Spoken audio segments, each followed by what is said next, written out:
Are armor-piercing rounds legal? Have you ever wondered about the legality of armor-piercing rounds? This is a topic that stirs up a lot of discussion, especially in the context of Second Amendment rights. Let's break it down. Armor-piercing ammunition is specifically designed to penetrate body armor. This type of ammunition often uses materials like tungsten alloys, steel, or even depleted uranium to achieve its purpose. In the United States, the Gun Control Act of 1960 plays a significant role in regulating this type of ammunition. This law prohibits the import, manufacture, and distribution of armor-piercing rounds, particularly when they can be used in handguns. The main goal of this regulation is to protect law enforcement officers from ammunition that can penetrate their protective vests.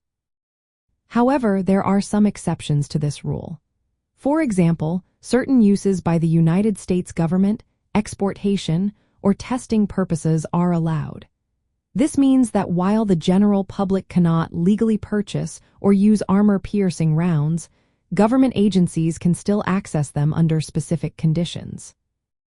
From a Republican viewpoint, the regulation of armor-piercing ammunition can be seen as an overreach by the federal government.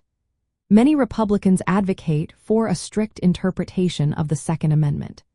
They argue that regulations like these infringe upon the rights of law-abiding citizens who want to possess firearms for self-defense or sporting purposes.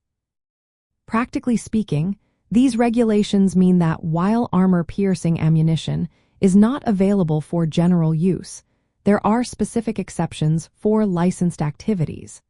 This approach attempts to balance public safety concerns with the rights of individuals to use firearms responsibly.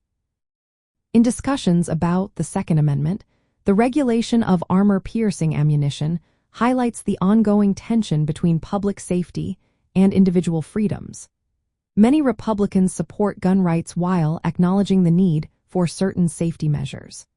However, they often argue that regulations should be narrowly tailored to avoid unnecessary restrictions on responsible gun owners. So, to answer the question, armor-piercing rounds are generally illegal for civilian use, but there are exceptions for government and specific licensed activities. Understanding these regulations helps clarify the ongoing discussions surrounding firearms in society and the rights granted by the Second Amendment.